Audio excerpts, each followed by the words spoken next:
para que a gente consiga permanecer no espaço. Nós organizamos uma sala anexa na 201, nós temos um colégio de ensino médio aqui na instituição e eles gostariam muito também de poder prestigiar, e foi um modo como nós conseguimos organizar para atender a todos, todas. Se alguém quiser, eu vou ficar nessa outra sala de anexo, se vocês quiserem também estarem na 201 em função do espaço. Muito obrigada por estarem conosco aí nesse último dia de jornada. Nós encerramos o nosso evento hoje à noite, com muita alegria de poder ter apresentado novas possibilidades de integração e de ampliação do campo de trabalho do psicólogo em contexto do judiciário. Essa mesa é muito especial para mim, porque a Florença foi professora do curso muitos anos atrás, por algum tempo, e ela, inclusive, na ocasião de autorização do curso aqui na Unidade Bueno, ela esteve comigo em momentos que foram bastante difíceis. Ficamos, acho que teve um dia que a gente ficou aqui até 2 da manhã, né, Florença? Recebendo a comissão do MEC no final de 2017. Então, ela, desde então, faz parte da história da Unialfa, mesmo não estando presente. Enquanto professora, também ela nos articulou muito com a rede de proteção a crianças e adolescentes do Estado. Por mediação da professora Florença, nós recebemos 2 nomes, né, de psicólogas extremamente competentes e reconhecidas, não apenas no contexto de Goiás, mas também no contexto nacional, pela luta de enfrentamento à violência sexual de crianças e adolescentes. Então, aproveitei muito esse momento, agradecê-las muito, a gente, né, pela disponibilidade de agenda, por essa paciência de organização logística operacional do início. Muito obrigada mesmo, em nome do curso. Agradecer às professoras do curso que também atuam na ADI, na psicologia jurídica, e de outras áreas que estão também prestigiando. A professora Melissa, vocês futuramente terão aula com ela. E demais professoras que também nos prestigiam. Essa mesa também é muito especial, porque a mediadora é a professora Larissa, vocês já conhecem. Ontem ela também esteve mediando a mesa.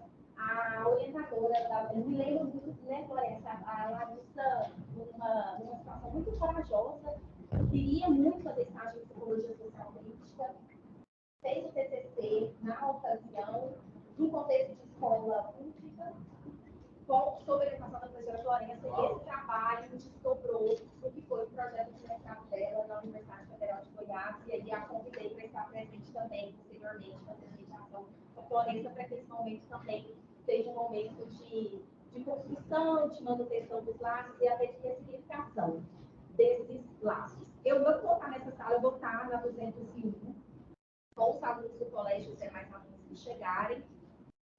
Vou estar agradecendo a Floresta de Casa, tenho certeza que vocês vão estar fisicamente bem amparados. Florença, muito obrigada, Mônica, muito obrigada, Karen, a professora Florença fará a apresentação formal das listas.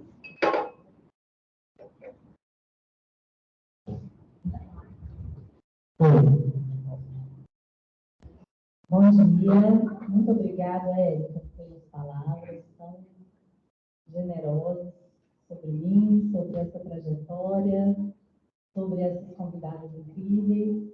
Vou sentar para a gente ficar já juntas. Realmente é muito especial estar aqui hoje, né, por todo esse contexto. Há alguns anos eu estive aqui trabalhando com a psicologia social, no curso de psicologia, e sempre tentando trazer essas temáticas complexas, né, sobre infância, violência sexual contra criança e adolescente.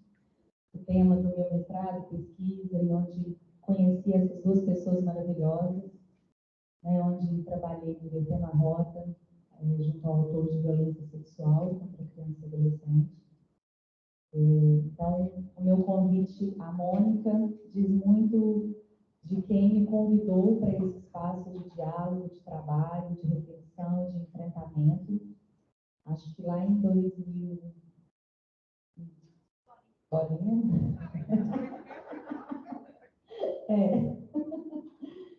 E Karen, né, foi um privilégio conhecê-la. Conheci há muitos muitos outros anos atrás, só de nome, de leituras, material incrível que ela já tinha publicado no Livro na Rota, no mestrado dela, né, e depois no doutorado. E depois nos tornamos amigos de uma pessoa muito querida que eu continuo admirando demais. E a Mônica vai aqui estar contribuindo conosco, né, nesse tema que nós propomos, os desafios da violência sexual contra crianças e adolescentes, reflexões interdisciplinares sobre as vítimas e os autores. Quando a Érica me convidou, doutora, essa propõe uma mesa. Eu falei, bom, então eu vou pensar numa mesa bem interessante, que consiga contemplar, né, de alguma forma, a complexidade desse tema. Então, a gente sabe que são muitas coisas, né, mas eu sei que tanto Mônica quanto Karen vão conseguir fazer uma síntese bem instigante, interessante, informativa para nós, né, nesse universo dessa interlocução entre o direito e a psicologia no contexto de violência sexual contra criança e adolescente. Então, a Mônica vai abordar as vítimas e algumas nuances importantes sobre o contexto vinculado à vítima, e a Karen também, mas já com uma ênfase no autor. A Karen, ela é autora de 2 livros sobre autor de violência sexual contra crianças e adolescentes, 2 livros físicos, e ela também é autora de uma série de livros, são 8 livros digitais, mas não são gratuitos, são pagos, porque vale muito todo o esforço. Um deles é gratuito, está disponível, depois ela vai falar mais sobre isso. Mas eu queria dizer assim, do peso que é esse momento, né, de uma trajetória muito extensa, e a Mônica, com sua experiência incrível na prática, né, junto ao movimento de meninos e meninas de ruas, ela contribuiu junto com esse movimento lá na construção do Estatuto da Criança e Adolescente em Goiás. Viu, gente? O Estatuto é de 1990 e a Mônica estava lá, nessa movimentação toda, junto com o movimento, construindo o Estatuto da Criança e Adolescente. Olha só. E hoje ela também trabalha no Ministério Público, né, que é um lugar importantíssimo também sobre esse enfrentamento, né, de um outro lugar agora, não só, né, no espaço civil, mas agora de um lugar jurídico também, como psicóloga do Ministério Público. Enfim, depois eu falo um pouquinho mais do currículo, efetivamente, mas vamos então ouvir a Mônica e depois a gente vai ouvir a Karen.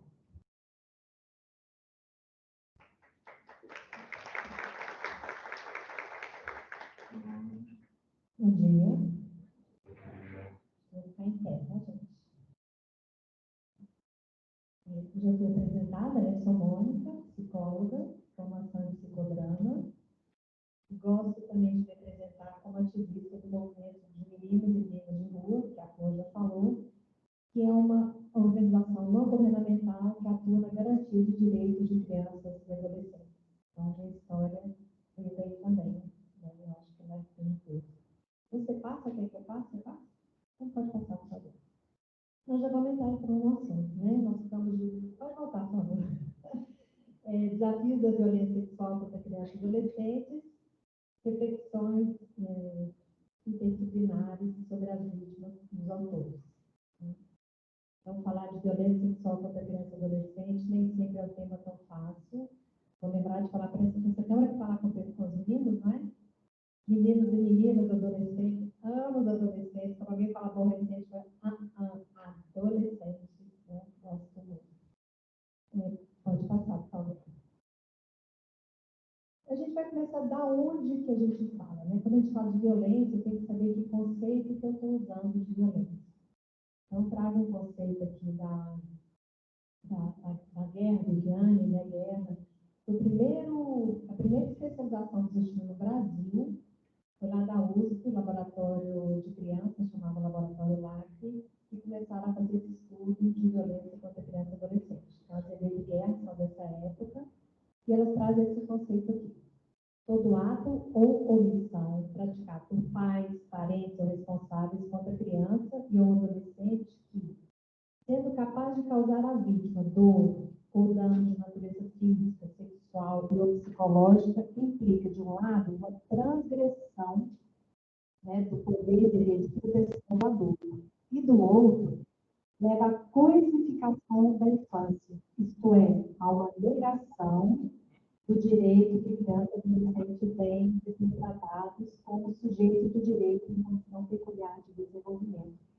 Essa é a definição lá do Estatuto da Criança e Adolescente. O que é criança e adolescente? Sujeito em condição peculiar de desenvolvimento. Então, a violência, quando eu trato o outro como objeto, a violência também traz essa definição. Isso é violência.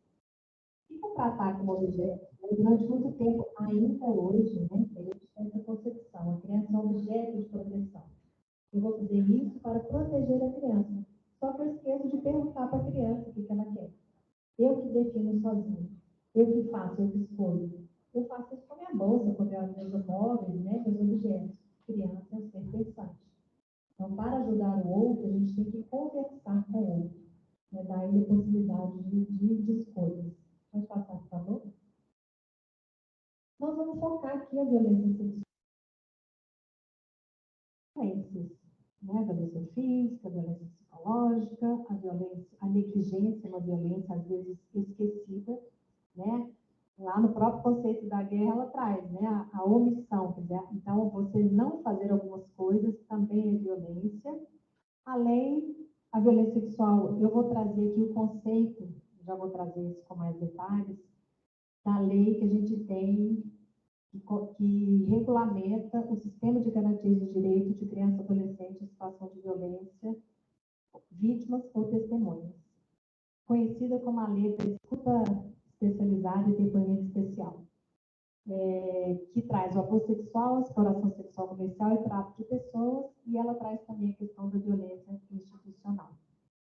Quando a gente não faz dentro da instituição o que é nossa obrigação, muitas vezes a gente está cometendo também violência institucional. Ok? Pode passar, por favor? Então, essa é a lei 3.431, ela é de 2017. Gente, vocês podem fotografar à vontade, mas eu posso disponibilizar essa apresentação também, tá? Ela está salva aí no computador de vocês, se os alunos quiserem, pode também fotografar os slides, não tem importância não, mas se for mais prático, vocês podem requisitar aqui para o pessoal e encaminhar para vocês. Isso é muito importante para mim, tá? Essa lei, apesar de ter o 17, 18, 19, 20, 21, 22, fazendo 6 anos, né, daqui a alguns meses, ela ainda está no papel. A gente fala isso muito no Brasil, né?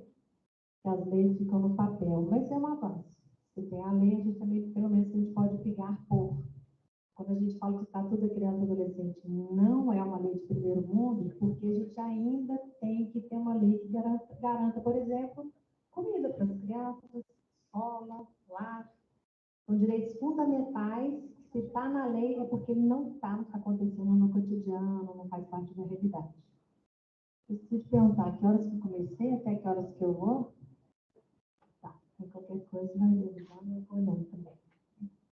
Então, essa lei, ela estabelece o sistema de garantia de direitos de criança e adolescente, vítima ou testemunha de violência. O próprio Estatuto da Criança e Adolescente traz muita coisa, ela vai modificar alguma coisa no Estatuto e complementar o Estatuto da Criança e do Adolescente. E dentro dessa lei tem... Aconteceu o quê? Sumiu? Vou pegar a minha apresentação aqui. É porque a concepção eu tenho que ler, né? Assim que a lei traz. Então, nessa lei, a concepção, que não varia muito, não. As outras concepções são bastante...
Fraude, engano, abuso de autoridade, aproveitamento de situação de vulnerabilidade ou entrega ou aceitação de pagamento nos casos previstos na legislação.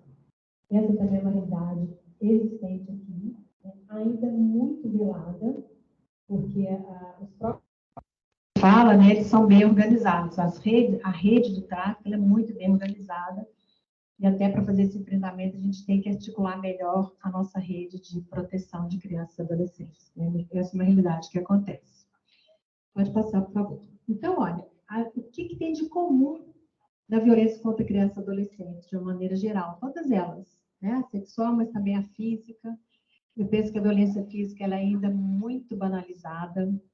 A gente ainda bate com a desculpa de que está educando, e muitas vezes falta um pouco a noção das consequências que ficam para as crianças que apanham ali na primeira infância. Né? Mas isso é um outro assunto importante, né? Uma outra hora aprofundar isso, que ele é bem importante também. Então, o fator comum é o abuso do poder do mais forte, o adulto, contra o mais fraco, que é a criança. A nossa sociedade é adultocêntrica. O adulto é o modelo a ser perseguido, ele é o certo, ele é o correto. Então, nessa sociedade, a criança e a adolescente estão sempre errados, né? O que vai dificultar, inclusive, a gente vai ver na própria denúncia. Também a criança e a adolescente são vistos como seres inferiores, né, dentro dessa lógica. A família é vista como um grupo social fechado. A família que sabe, os pais que sabem como que eles educam as crianças. Eu não posso fazer nada, né? O pai e a mãe que sabem. Também na seara da mulher, a gente fala, né, briga de marido e mulher, a gente não mete a colher. Mete isso aí.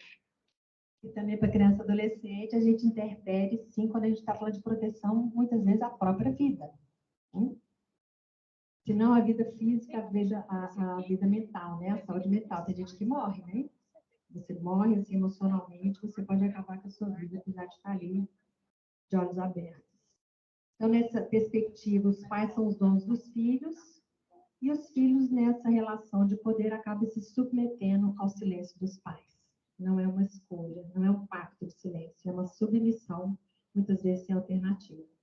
Pode passar, por favor? Então, olha, mesmo que não haja o envolvimento da força física, toda vez que uma criança é usada sexualmente por adulto, há coerção. O que isso quer dizer? É uma relação de poder. Se é uma relação de poder, a criança ela não tem como dizer não. Né? Ela está sendo coagida ali naquele momento. E de várias maneiras, inclusive bastante, não são diretas, são indiretas, né?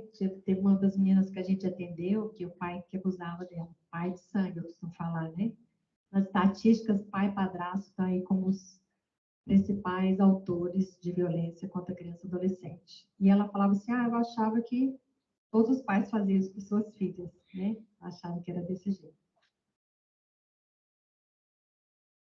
Quer que senta? Tem que sentar? Pode ser o pé? Aqui. Fala com o pessoal, né, gente? Qualquer dúvida aí, depois eu vou mandar pra gente. Então, olha só, por que a criança se submete? Pode passar, por favor. Isso. Ela quer e precisa do afeto, e essa às vezes é a única maneira que é oferecida. A criança precisa de afeto do adulto. Ela precisa disso. Então, às vezes, teve um caso que eu atendi isso, era uma menina, na época menina, né? Quando eu atendi já era mãe, eu atendi ela numa crise enorme, ela descobriu o abuso sexual da filha. Tinha 3 filhos, a caçula que fez a denúncia. Estava sendo abusada pelo padrasto e ela foi abusada por esse mesmo homem quando ela era enteada dele, né? Um padrasto. Na época a mãe estava com um casamento marcado e ela fez a denúncia do abuso. A mãe falou assim para ela: tá bom, então não vou casar com ele, eu vou ser infeliz o resto da minha vida e a culpa é sua. O que a menina faz? Não, o que é isso? Não aconteceu nada, né? Então, essa menina, além de ela ter sido abusada por esse padrasto, ela foi abusada por era um rapaz que morava no fundo da casa dela, no mesmo lote. A mãe trabalhava o dia inteiro fora, ela ficava em casa praticamente sozinha e ia atrás de afeto, né? De brincar com esse... Era um rapaz, mas parece que tinha um certo retardo mental e ele abusava dela sexualmente, né? E ela achava que... Então, ela não ia atrás do abuso, ele ia atrás de alguma coisa e acabava se submetendo ao abuso para poder ter aquele carinho, né? Aquela fonte de afeto que a gente precisa disso. Então, muitas vezes a criança submete também porque ela tem medo de magoar os sentimentos do autor. A gente tem que saber que a maior parte dos casos, o autor é conhecido, é uma pessoa de confiança daquela criança e adolescente. Mas ele faz uma chantagem emocional, com certeza. E ela também tem que se resistir, o autor a machucará ou irá se vingar alguém que ela ama. Muitas vezes o autor fala isso, se você não deve, né? Que é um caso que a gente atendeu. A menina tinha 8 anos de idade, o autor tinha, acho que era irmãzinha ou prima, não sei, uma menininha de bebê bebê no berço. Se você não deixar eu fazer com você, vou fazer com ela. Né? Então, ela se submeteu ao abuso para proteger a priminha de 1 aninho de idade. Né? Então, muitas vezes o autor faz essa ameaça. Muitas vezes o próprio autor, né, a criança tem medo de que vão dizer que ela que estava querendo. Geralmente o autor culpabiliza, não só o autor, né? A nossa sociedade muitas vezes culpabiliza a vítima, principalmente quando a vítima é mulher, seja criança, adolescente ou mesmo mulher adulta. Aconteceu estupro, onde você estava, que roupa você estava usando. Né? Não é. A vítima nunca é. Pensa que acontece com ela. O único responsável, 100% de responsabilidade, é o autor. Tá? Pode passar, por favor? Muitas vezes a criança é pega de surpresa, tem a menor ideia do que fazer. Né? Teve um caso que eu atendi assim, era a menina que estava na casa da tia, primeira semana de férias, ela estudava de manhã, escolhemos a parte, então ela acordou antes de todo mundo, foi lá tomar café da manhã, o tio chegou, na verdade a mãe dela era irmã dessa tia. A tia foi sair para trabalhar, ficou o tio, e ela estava na sala de televisão e chegou para assim, tirar a roupa. O que a gente aprende desde cedo? Obedecer quem? Adulto. Mas ela foi de novo. Ele começou a passar a mão nela, fez uma série de coisas, ele foi embora e ela acabou indo, né? Ali a avó morava perto, foi para casa da avó, ela acabou, quando a mãe chegou em casa, ela revelou o abuso para a mãe, né? O que não é comum. A criança revelar logo o que acontece, né? Essa menina, ela revelou, né? Porque eu fui atender, inclusive, a parabenizei por isso, né? Então, muitas vezes também o adulto diz que aquilo que é o certo, que está ensinando, que todo mundo também faz, né? Também basta você que a menina fala isso. Que a gente acabou de falar, aprender a obedecer aos adultos, eu acho que muitas vezes tem outra escolha. Não, às vezes não é só que ela acha, não, às vezes não tem escolhas mesmo, né? Conforme o contexto, da própria ameaça, né, que sofre, a criança não tem outra. A criança e o adolescente também não tem outra alternativa a não ser sobreviver. Então, às vezes, como estratégia de sobrevivência, a gente se submete a algumas situações de violência. Pode passar, por favor? Tá, a criança se submeteu. Mas por que ela não faz? Gente, essa é uma pergunta importantíssima da gente não fazer para a criança. Na hora que ela conta o abuso, por que você não falou antes?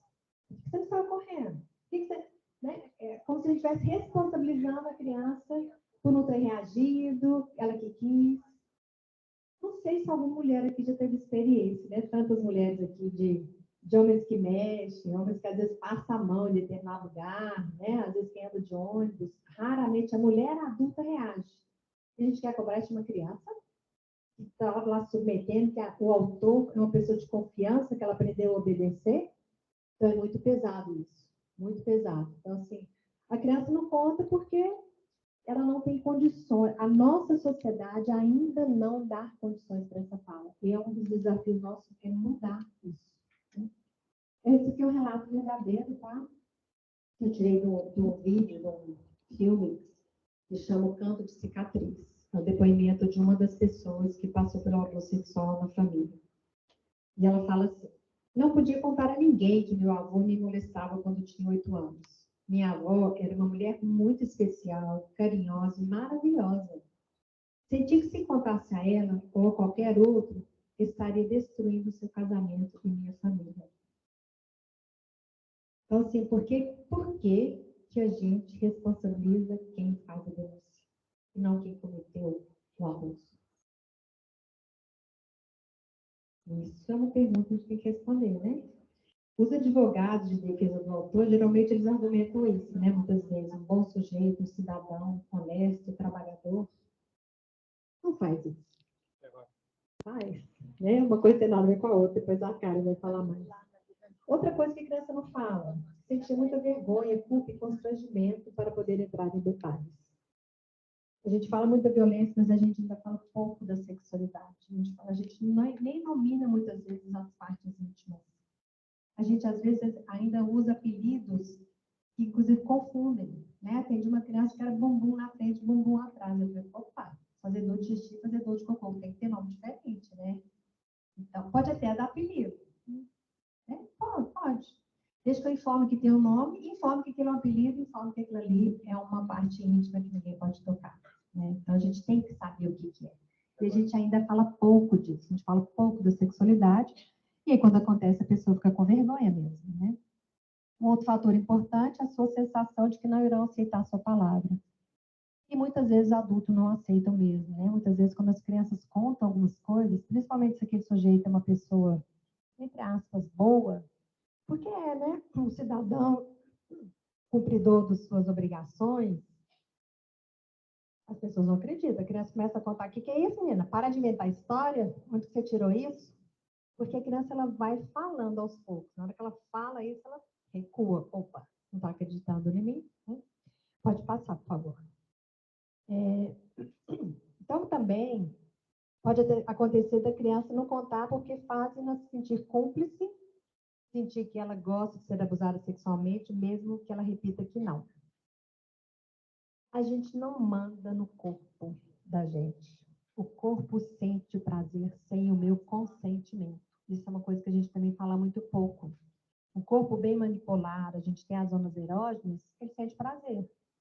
E isso é uma contradição. Para vocês adultos, eu consigo explicar. Olha, a gente pode pegar até o caso masculino, né? Se o órgão sexual masculino é manipulado, né? O pênis vai ficar ereto e vai chegar na ejaculação. Isso é um gozo, isso é um prazer.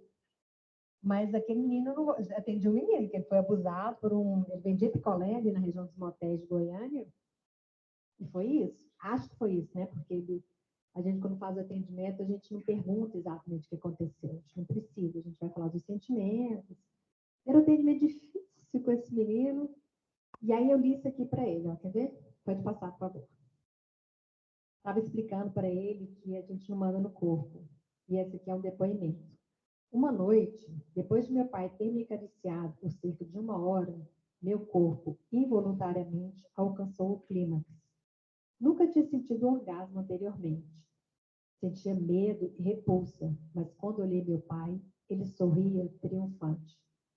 Tinha a sensação de que meu corpo havia me traído. Comecei a me odiar.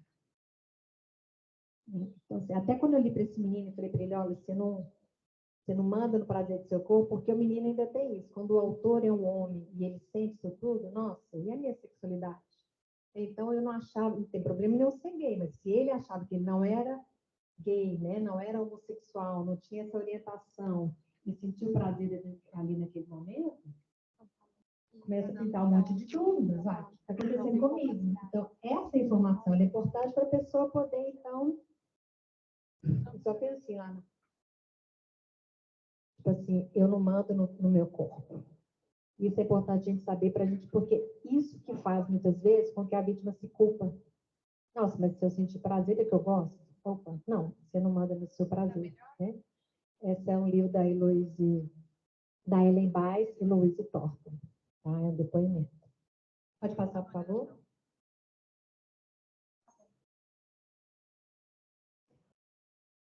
Vou andar mais rápido aqui, eu fico falando dos exemplos que não estava previsto. Bom, diante disso tudo, a gente tem que romper o ciclo da violência, né? Não tem outra alternativa. Como? Eu diria que o principal é a concepção de criança e adolescente como sujeito de direitos. O que isso quer dizer? Escutar e dar credibilidade à palavra da criança e do adolescente. Hoje, a gente escuta um pouco mais. A própria justiça hoje, quando as crianças fazem o depoimento e falam, isso já está avançado, a gente acredita mais. Porque para trás, se não tivesse um tal de um teste, não tinha jeito, né? Porque, assim, na justiça brasileira, a gente tem que ter prova. Que prova fica com um beijo? Que prova fica com uma masturbação? Que prova fica no sexo oral? Que prova fica com prova? Aí a criança, vítima, e o autor, adulto. Nenhuma testemunha, uma violência silenciosa, e a gente fica num beco meio sem saída. Pode passar, por favor. Eu vou pular aqui, vou lá para os desafios. Pode até nos desafios. Pode passar, pode passar. Pode passar mais um, por favor? Pode passar? Tá. Diante até dessa dificuldade da criança falar, né, algumas coisas a gente foi fazendo um avanço.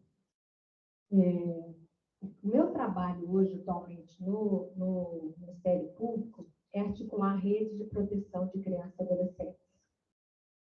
A gente vai no estado interior, a gente chama ação, saúde, assistência social, para a gente criar conselho tutelar, para a gente criar um grupo de trabalho articulado para proteger criança e adolescente vítimas de violência sexual.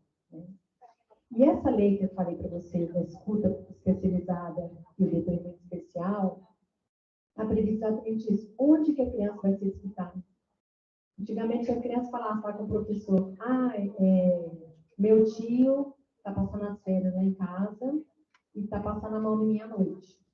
Tá? Caso verídico. Antigamente, aí o professor escutava isso, já chamava o conselho tutelar, que entrava na escola, aí o conselheiro escutava. Aí, não, a primeira menina contou para a professora já ficava apavorada, pegava na mão dessa menina, fazia ela contar para a coordenadora, para a diretora, chamava o conselho tutelar na escola, contava para o conselheiro. E aí um monte de gente escutando, um monte de perguntas outras, que ia até criando, à medida que a gente vai perguntando para a criança, se ela não tiver resposta, ela inventa. Para agradar o adulto, ela pode inventar a resposta. Ela não inventa a situação que aconteceu. Tá? Então, agora a lei fala isso, olha, ninguém vai escutar essa criança mais, ela precisa de uma escuta especializada, que quem faz hoje são os CREAs. Alguém já falou de CREAs aqui? Inclusive, o CREAS tem advogado no seu quadro. É previsto advogado, por quê? O advogado ele tem que dar exatamente essa, falar da previsão legal, do que acontece na denúncia, o que vai acontecer com aquele autor, né? A criança, adolescente tem que saber disso também. Então, o CREAS é um centro de referência especializado em assistência social que vai atender todas as violações de direitos. E é lá, então, que acontece a escuta especializada. Pode passar, por favor.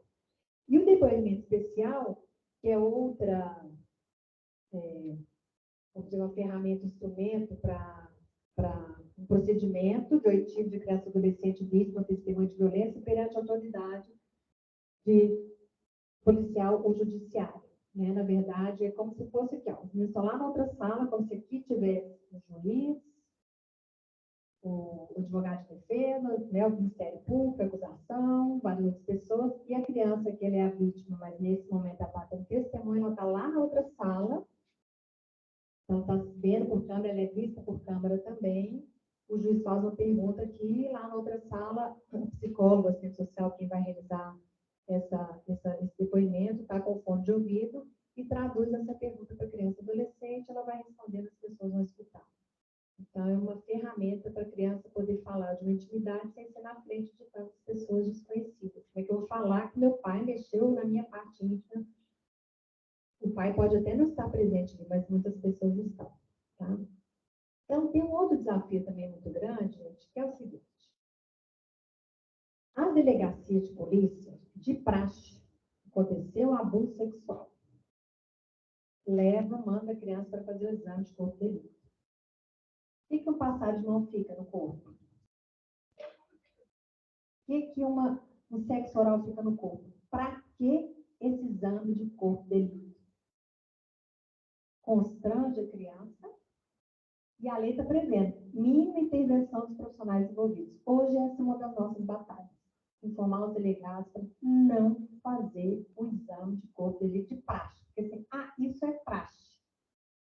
Não tem lugar nenhum escrito, tá? Lá nos documentos, né, na lei, que tem que fazer exame de corpo de delito. Mas é praxe. Chegou a violência sexual contra o adolescente, eu te encaminho. Às vezes a cidade está aqui, pequenininha, a delegacia da em outra cidade, tem que carregar a criança. E às vezes o exame, que aí vai examinar as partes íntimas, né, olhar ali a genitália da menina, saber se tem alguma coisa. Às vezes o exame ele é mais violento do que a violência que ela sofreu. Né? E ainda é muito ruim, porque aí o autor sai falando, é negativo os homens. Eu falo, pô, gente, mas a gente tem autoras também, tá? Então, assim, isso é muito ruim. Então, a gente tem que parar de ligar o automático e pensar nas consequências da ação que a gente está propondo. Tá ok? Pode passar, por favor, porque se eu já falei que está de base, que está aí, mais para frente um pouquinho. A prova pode passar. Tem esse decreto, número 9.103, que ele institucionaliza a rede de proteção de crianças e adolescentes, tá? É importante a gente saber que essa questão de articular a rede não é uma coisa nova, é uma coisa que a gente fala muito, mas isso é um grande desafio. Apesar da gente falar, apesar de estar na lei, está dentro do Estatuto de Criança e Adolescente, a gente ainda tem dificuldade de trabalhar em equipes de outras áreas. Então, assim, lá na rede tem que estar a segurança pública. Estou falando aqui para vocês, o diálogo com os delegados é difícil. Está olhando o trabalho dele, não está olhando a perspectiva da criança e do adolescente que é a vítima. Então, esse é o desafio de todo mundo junto. Pode passar, por favor? Pode passar. Pode passar. Para terminar, a infância não é o período de desenvolvimento tendo como fim o seu desabrochar na idade adulta, mas o estágio de vida tão importante em todos os seus aspectos quanto a maturidade. E a luz que ficou usada. Obrigada.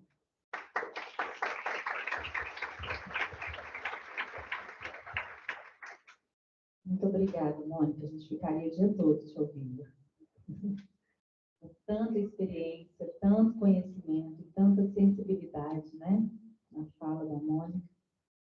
E eu não li, e vou ler rapidinho o currículo dela, porque, como eu disse na terça-feira, o currículo diz, na verdade, de uma jornada, de uma trajetória importante da gente dizer e reconhecer.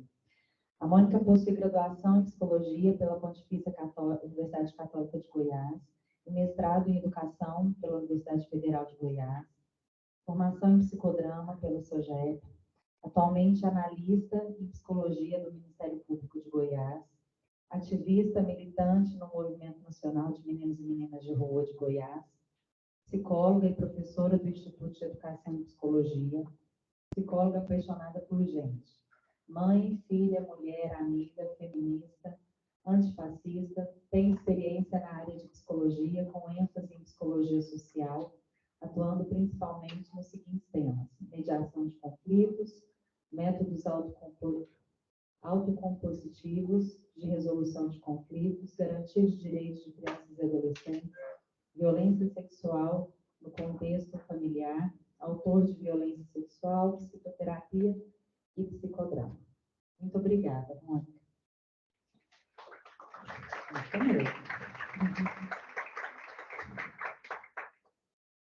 Bom, agora nós vamos ouvir outra convidada ilustríssima, Karen Esser. A Karen, gente, ela é amada e odiada nesse país. Por quê? Porque ela é aquela profissional que entendeu que a ciência e a profissão não é só para ficar na academia, né? Mas é para ser uma voz de transformação de realidades. E uma voz que passa pelos livros dela, passa pelos cursos que ela dá há muitos anos, e passa também por uma postura pública que ela se tornou, né, há alguns anos recente,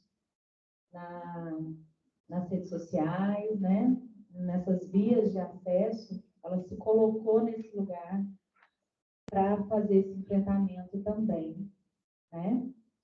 E ela vem com um foco de análise e de discussão o autor da violência sexual contra criança e adolescente, né?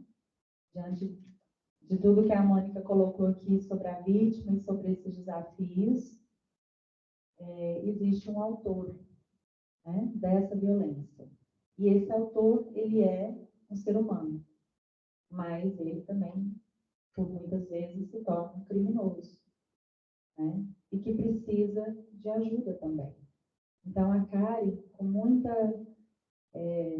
precisão, né, foi desenvolvendo estudos por muitos anos sobre essa temática, e ela vai falar um pouco, né, sobre essa história dela e sobre o que ela selecionou, né, para dizer aqui para nós hoje. Deixa eu só abrir aqui, que eu também quero ler o currículo da Karen.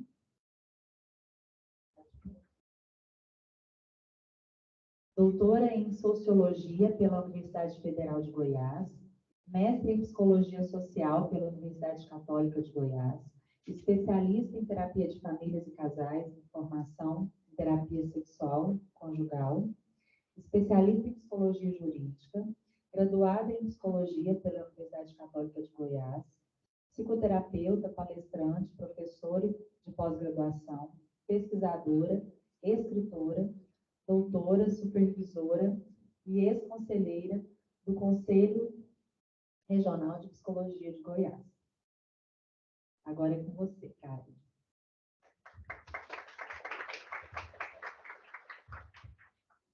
Obrigada, gente. Bom dia. Me escutam bem? Me escutam bem? Tudo bem aí no fundo? Tá. Bom, agradecer, é uma alegria estar aqui hoje com vocês. Então, em primeiro lugar, agradecer a nossa querida Florença Ávila, psicóloga, pelo convite por estar aqui. Muito obrigada. Agradecer a professora Érica Lange, que é daqui da Unialfa, professora Sueli Faria também, que entrou em contato comigo para eu estar aqui, e agradecer a própria instituição. Agradecer a Maria Carolina, que é a minha personal assistente, é a minha companheira de batalhas, ela está aqui hoje para a gente tentar viabilizar a gravação desse evento, porque a Florença falou, eu tenho essa prática de divulgar a informação, de levar conhecimento de qualidade para a população, para os profissionais de psicologia, para os profissionais do direito, para os alunos, para os adolescentes que estão lá nos olhando, aqui na outra sala. Então, gente, depois desse tanto agradecimento, agradecer a Mônica. Eu vou falar da Mônica. A Mônica foi uma das pessoas que mais contribuiu para a minha formação profissional. Estamos aqui hoje na Jornada Interdisciplinar Psicologia e Direito, e essa mesa redonda é os desafios da violência sexual contra crianças e adolescentes, reflexões interdisciplinares sobre as vítimas e os autores.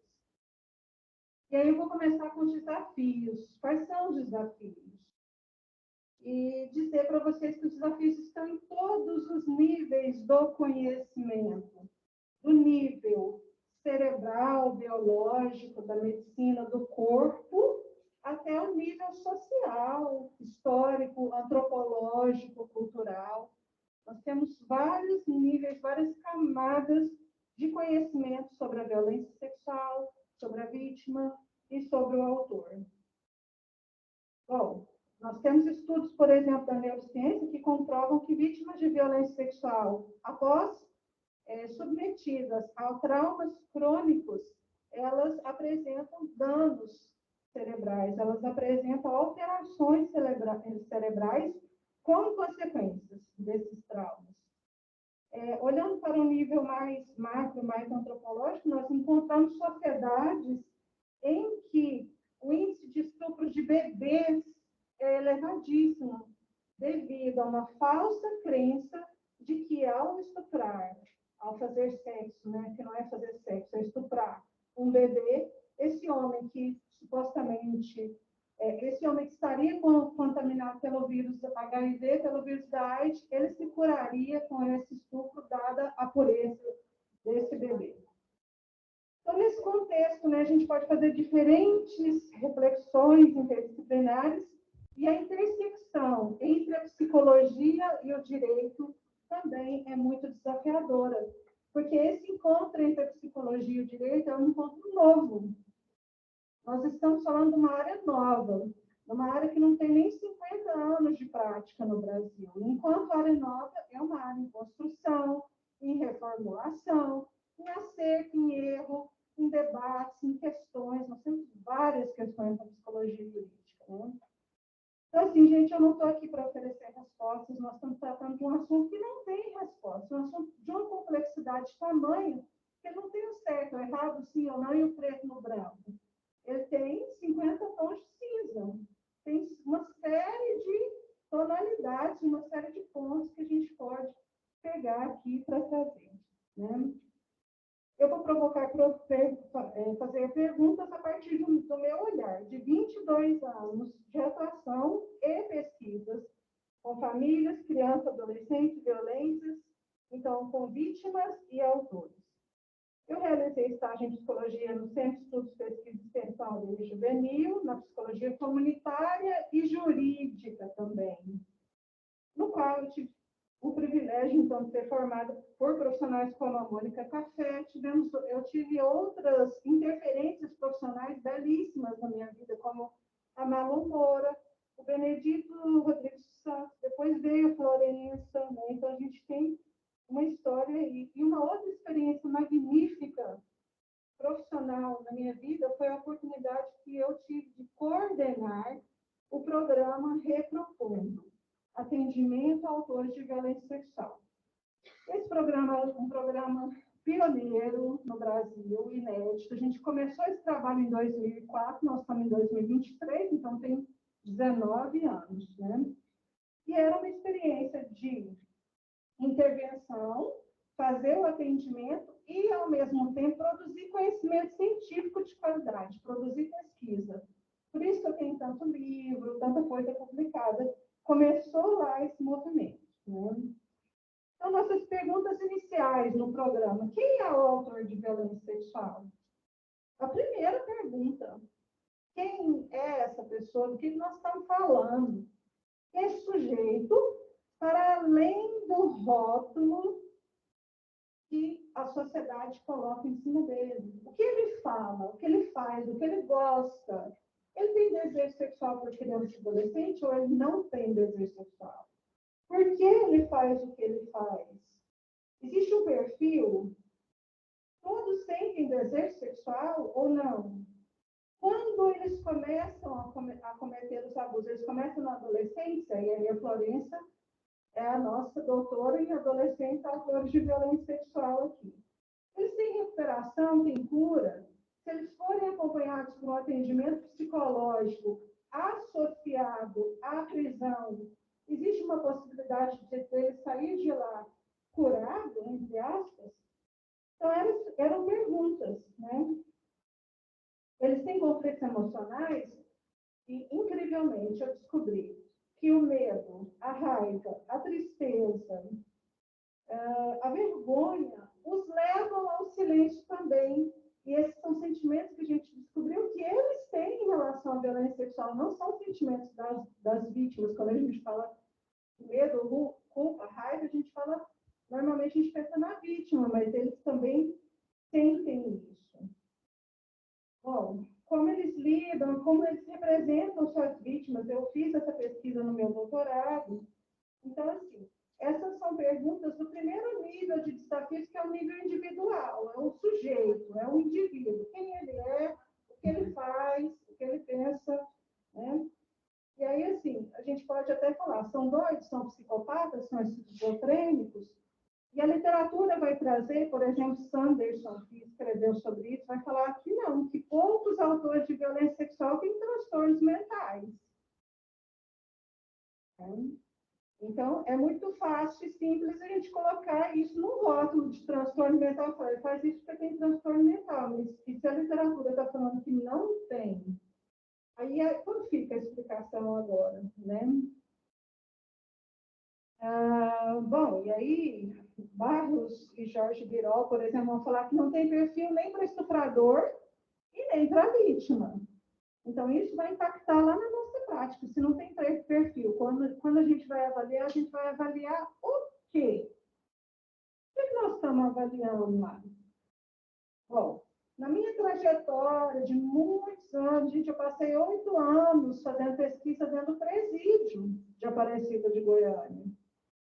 E na minha trajetória, eu me encontrei com homens que estupram, homens que só tocam, só fazem um toque nessa criança, homens que estupram e matam, homens que inconscientemente não sabem o que estão fazendo, não sabem nem o que fizeram ali, outros que compulsivamente retornam e fazem de novo. Encontrei pessoas que fantasiam comportamentos sexuais com crianças e adolescentes, mas que nunca chegaram a fazer isso, que isso fica só no plano da fantasia, da cabeça. Encontrei pedófilos, né? Então, são apaixonados por crianças. Mulheres que pensam, e se eu for uma pedófila, como é que eu fico? Então, aqui são perfis completamente diferentes. Completamente, não tem nem como colocar isso tudo dentro de uma categoria só, no nível individual que nós estamos, então. Vou trazer a história do Renato, que eu descrevi num dos meus livros. Ele foi preso por estuprar as 2 filhas por anos e anos e anos e anos. Em sua infância, foi sistematicamente estuprado pelo pai e pelo padrasto, desde os 5 anos.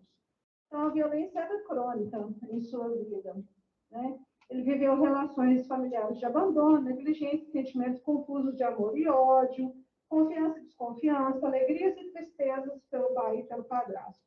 Dizia, lá na cadeia, que quando saísse, ele ia procurar as filhas para pedir perdão pelos seus erros e dizer que as amava.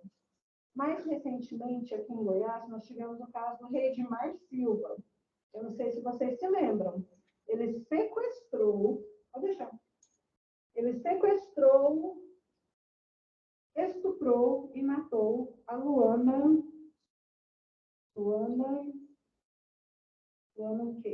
Marcelo, de 12 anos. Vocês lembram desse caso? ele foi preso e na cadeia, segurando uma Bíblia, ele pediu para chamar o diretor da penitenciária e ele confessou que ele estuprou e matou outra menina. Ficaram sabendo disso, né? Chorando, segurando a Bíblia, confessou uma segunda menina. Talvez ele tenha estuprado e matado outras meninas. Quero contar para vocês o caso da Milena, uma menina fictícia de 8 anos que estava brincando sozinha no prédio, quando o Marcelo, um vizinho, nome fictício também, 32 anos, casado e pai de 3 filhos, viu que ela estava sozinha e apalpou sua vagina. A menina não reagiu, não gritou, ficou em estado de choque. O homem pediu para que ela não contasse para ninguém, porque se ela contasse, a mamãe ia ficar triste. Seus pais nunca haviam oferecido informação de qualidade sobre a sexualidade e sobre a vida sexual que pudesse fazer com que ela soubesse o que era aquilo ali e que ela conseguisse se defender daquilo ali. Ela não sabia o que fazer. Ela nunca tinha ouvido falar sobre violência sexual. Ela se silenciou sobre esse fato por anos. Até que um dia ela criou coragem para falar. O marido desconfiava que a Milena, depois, quando a Milena já estava casada, o marido desconfiava que ela tinha sido abusada porque ela apresentava medo e nojo ao fazer sexo. Dados da Organização Mundial da Saúde, dados da Organização das Nações Unidas revelam que 1/4, vamos pegar essa primeira fileira aqui, 4 mulheres, uma dessas 4 foi violentada sexualmente ou será violentada sexualmente em sua vida. O Anuário Brasileiro de Segurança Pública de 2020 fala que mais de 60% das vítimas de estupro tinham até 13 anos, 85% são meninas, e entre os meninos de 0 a 19, 66% têm até 9 anos, são crianças. Ele traz uma tristíssima realidade, que é a constatação de que quanto mais nova a criança é, mais provável dela ser violentada dentro de casa. Gente, isso é surreal. Por pessoas conhecidas, geralmente homens, em 96,3% dos casos. Apesar de que nós temos problemas em identificar mulheres. Se a gente começa também a olhar para mulheres, identificar mulheres, talvez esse número vai para 70% dos casos. 70 homens e 30 mulheres, não sei, ninguém sabe. Mas a violência praticada por mulheres também é muito subnotificada. Quem são esses homens? Pais, padrastos, irmãos, primos. Isso desfaz o mito do monstro. Isso desfaz a ideia de que são pessoas. Quando eu era criança, eu fui educada assim, cuidado com o homem do saco, viu? Na rua. Então, desfaz a ideia do homem do saco. O homem do saco não é o homem do saco que está na rua, o homem do saco está em casa. Bom, quanto às consequências emocionais para os envolvidos, eu ainda estou no nível individual, hein? Existem casos pontuais de violência sexual que provocam danos profundos nas personalidades, existem casos crônicos com menos danos emocionais. Nós temos traumas de diversas gravidades, de diversas ordens, traumas emocionais. Consequências nefastas que podem se estender por toda a vida adulta. Repercussões negativas, sequelas físicas, psicológicas e psiquiátricas. Culpa, desvalia, sofrimento, medo, trauma, vergonha, raiva, ódio, consumo de álcool e outras drogas, transtornos mentais, dificuldades na sexualidade, vingança, revolta, impotência, sensação de ser suja e não amada, isolamento social, repetição da violência, mágoa, depressão, choque, negação, ansiedade, abandono, repetição da violência, eu já cansei e tem mais. Mágoa, depressão, choque. Será que eu repeti isso aqui? Negação, ansiedade, abandono, suicídio, abandono da escola, problemas de aprendizagem, baixa autoestima, transtorno de conduta no adolescente na vida adulta, transtorno de estresse pós-traumático, transtornos do humor, transtornos psicóticos, distúrbios do sono, tem mais, pesadelos, confusão entre afeto e sexo, hipersexualização, repulsa ao sexo adulto, medo da intimidade afetiva, perda da motivação sexual e insatisfação, e a gente poderia continuar nessa lista aqui. A lista de consequências da violência sexual para as vítimas e para os autores também, eles têm consequências também. Eu descobri isso no meu doutorado, quando eu estava fazendo pesquisa com eles. Essa lista é imensa, ela é interminável. Vamos para o segundo nível, que é o segundo, eu coloquei aqui que é o nível interpessoal, eu e o outro, na relação com o outro.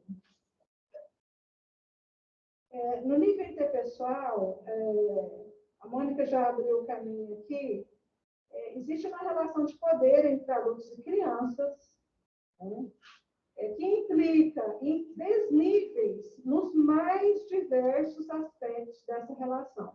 Desníveis sexuais. Então, o que um adulto conhece sobre sexo não pode ser o mesmo que um adolescente conhece sobre sexo. Olha os adolescentes aí, ó. Adolescente tem que relacionar sexualmente e afetivamente com adolescente. Adulto com adulto. Vamos colocar cada coisa no seu lugar, porque um adulto de 40 anos que se relaciona com uma menina de 16, gente, é aqui e aqui. Não tem como nivelar. Como que vai nivelar um adolescente? Aí a sociedade fala, mas o adolescente sabe o que está fazendo. Isso é outra coisa. Nós estamos falando de desníveis sexuais, desenvolvimentais, emocionais, psicológicos, financeiros. E aí quem tem o direito manda. Quem tem o direito, ó. Quem tem o dinheiro manda. Sociais e humanos, e isso tudo torna a violência sexual muito reprovável. Quais são as estratégias emocionais que os adultos usam para submeter as crianças à violência sexual? Tornar-se amigo, olha isso.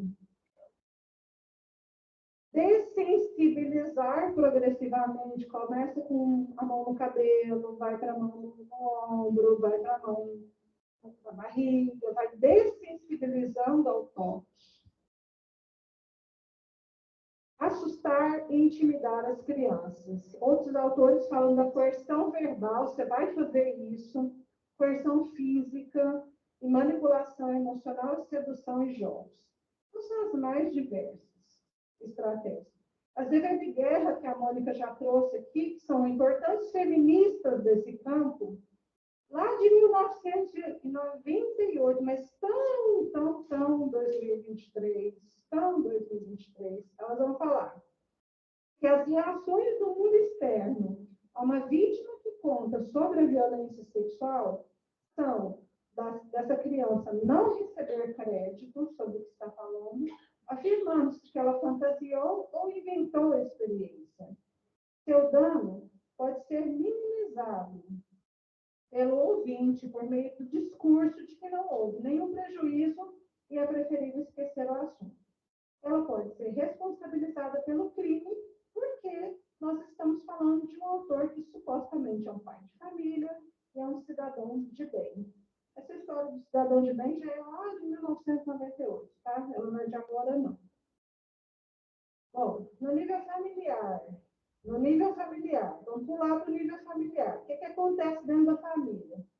Flores e bandeira mostram que a violência estabelece padrões de relacionamentos no qual ela vai se anunciando, sendo tecida dentro da família, utilizando de códigos, sinais, mensagens e jogos que começam a atuar no seio familiar. os signos da ameaça, do medo e do segredo vão sendo incorporados sem ser percebidos pela família. Existe, então, se constrói, entre aspas, um padrão de normalidade familiar e o condicionamento. Uma das características dessas famílias é o condicionamento, que é fazer com que a vítima se acostume com os comportamentos sexualmente violentos. E depois, a progressão, que é isso que eu acabei de falar. Começa no cabelo, depois desce para o ombro, depois vai para a barriga, depois aumenta o toque, até chegar à penetração. Bom, gente, esses dois mecanismos, condicionamento e progressão, não querem dizer que a violência sexual é boa. Ela é ruim, a violência sexual ela é ruim. O que nós estamos falando aqui é o processo pelo qual ela acontece dentro da família. É importante que a gente entenda esse processo, que enquanto psicólogos, enquanto operadores do direito, a gente precisa conhecer como é que ela acontece, até para que as nossas intervenções, elas considerem todas essas faces da violência sexual. Bom, o processo não é bom, mas faz com que a vítima se acostume com a escuridão, com o medo, com a culpa e com a raiva provenientes dessa devastação perversa e cruel, chamada incesto. Ele torna as vítimas apáticas e tendo suprimido a sua capacidade de pensar criticamente, de identificar tais contatos como uma violência, sobretudo de reagir à violência. Se a vítima fica apática e desvitalizada, como ela vai reagir? Enfraquecida, não tem como, né? Não tem como, não. Desculpa. É mais difícil reagir. Bom, tem um autor que chama Furniss, ele apresenta os conceitos da síndrome do segredo e da síndrome da adicção. Segredo para a criança, adicção para o autor. É como se fosse uma adicção por drogas, por exemplo. E aí eu quero falar sobre as mães. Tem uma vasta literatura, que inclusive nossa querida colega Melissa David, que é uma das pesquisadoras dessa área, que fala sobre o papel dessa mulher, que é afetivamente envolvida com esse autor de violência. Essa mãe, quem é essa mãe? Quem é essa esposa desse autor de violência? Aí tem a Mônica também, que fez esse trabalho sobre a autonomia e a heteronomia dessas mulheres. Eu vou trazer a fala do Renato, que é um autor de violência sexual que eu atendi lá no presídio. Esse, que estuprou as duas filhas, ele falava assim, eu ficava admirado, como é que acontecia que ela não percebia, né? Eu pensava, tinha vezes na minha mente que ela estava sabendo, porque tinha coisa que acontecia, assim, que até cego via, né? Aí a Mariana ia para o quarto, quando é fé, ela me chamava, e aí eu ia, né? Era uma coisa assim, que só quem via sabe. Bom, mulheres podem ter dificuldade de enxergar o quarto ao lado por meio do medo da desintegração dessa família, por meio do medo de ficar sem o seu parceiro, que ela nunca imaginou uma vida sem esse companheiro. Quem vai me amar? Quem vai sustentar a minha casa? Finaliza esse nível interpessoal e familiar, lembrando que a família é o relacionamento mais íntimo que nós podemos ter. Ela oferece o toque, o cheiro, o gosto, o abraço, o beijo, modelos e valores de como vamos nos relacionar com o mundo, com a vida, com os afetos, com as emoções. A casa deveria ser o lugar mais sagrado das nossas vidas, nosso santuário. Entretanto, quando existe o incesto, ela se torna um reduto de escuridão, sofrimento, medo, traumas, dores e etc. No nível institucional, eu estou preocupada com o tempo, eu tenho tanta coisa para falar e só tenho 5 minutos. É ruim demais isso. No nível, eu estou na página 3, são 7.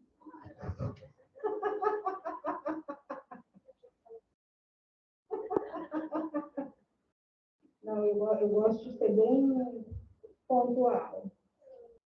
No nível institucional, gente, a primeira coisa que eu trago aqui, a jornada é psicologia e direito. Revitimização. É a primeira coisa que vem na minha cabeça quando a gente pensa sobre os desafios institucionais.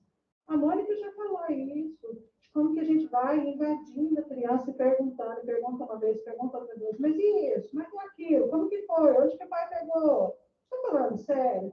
Verdade? Nossa, mas seu pai, aquele homem, né, tão profissional.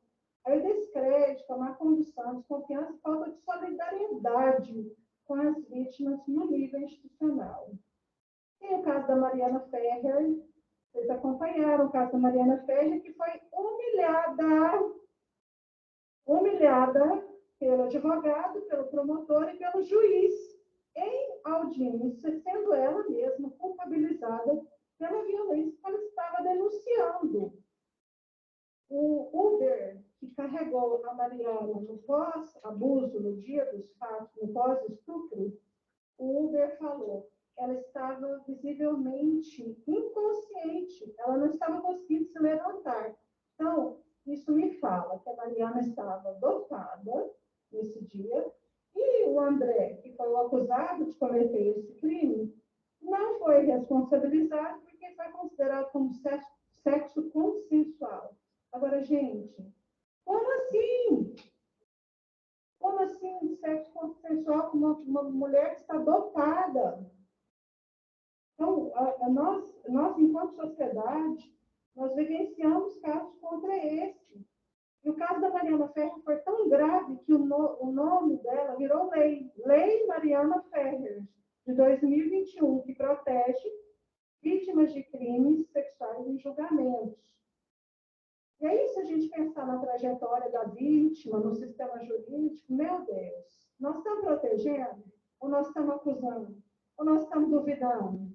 Como que a gente evita o sofrimento por meio das nossas ações institucionais?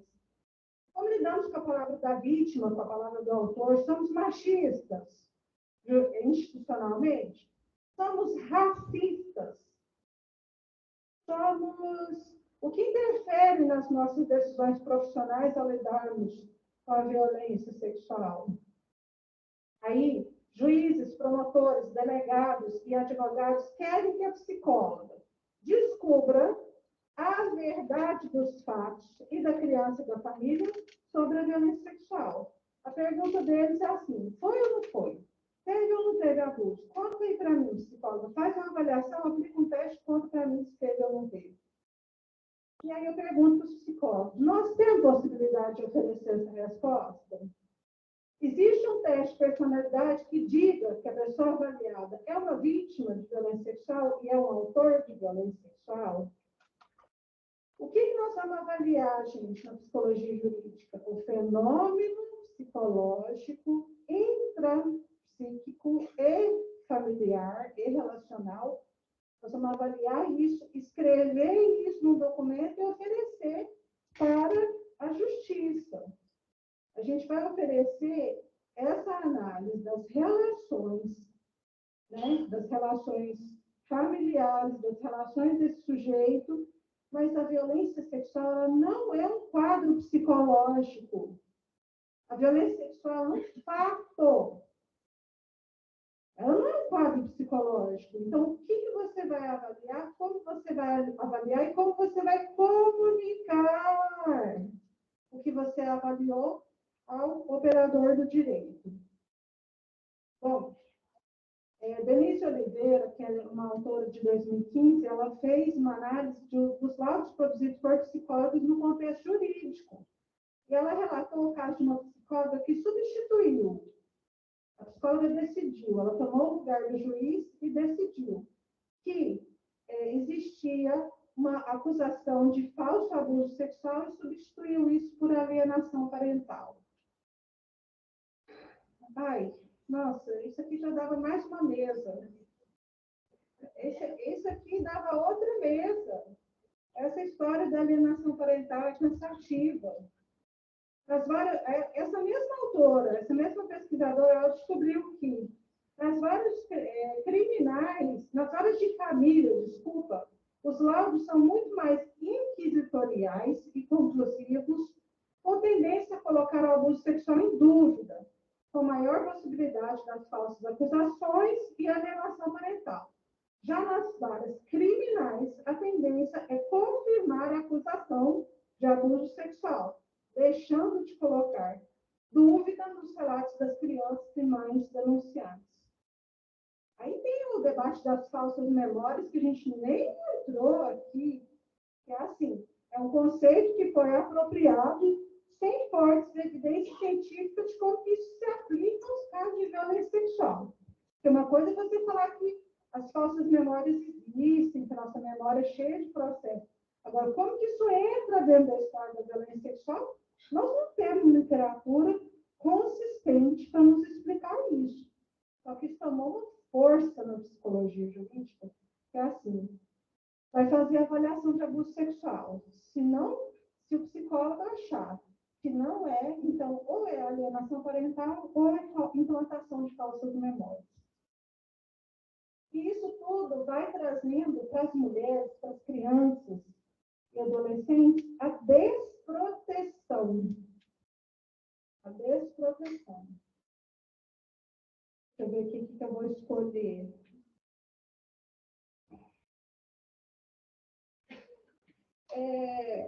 Gente, não tem como, a gente fala, é chato, a gente sempre fala isso, mas assim, o que vai transformar a realidade da desproteção de mulheres, crianças e adolescentes é a qualificação profissional. Então, o psicólogo que quer trabalhar nessa área tem que saber o que ele está falando, tem que saber o que ele está fazendo, tem que saber qual é a dinâmica dessa família. Por que essa criança vai lá e fala para o juiz que foi, depois ela retrocede e fala que não foi? Eu já vi muitos casos desses, Mônica também já viu, está aqui balançando a cabeça. Quem trabalha com isso sabe que isso é normal. Aí uma pessoa que não sabe o que está fazendo fala, essa criança está mentindo. Não, gente, isso faz parte da dinâmica familiar. Então, assim, tem que saber. Cavalcante e Cavalcante falam que quando o psicólogo atua com imperícia, incapacidade, imprudência, negligência e má-fé, isso é mais venenoso que remédio. Então, como profissionais e futuros profissionais, nós precisamos, de fato, reafirmar nosso compromisso ético com a liberdade, com a não violência, com o desenvolvimento humano e saúde mental dos indivíduos. Está lá no Código de Ética Profissional do Psicólogo. Eu nem precisaria estar falando isso aqui. E aí, nossa, meu sócio histórico ainda, que não vai dar para falar tudo.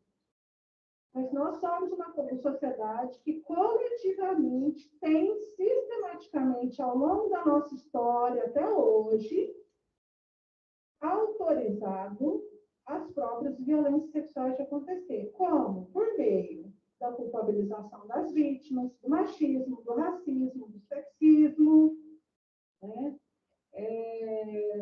E aí, nessa história, tem uma autora que chama Del Priore. Ela vai falar como as mulheres e crianças foram submetidas ao poder do adulto ao longo de toda a nossa história. Gente, nós não estamos falando de 2023.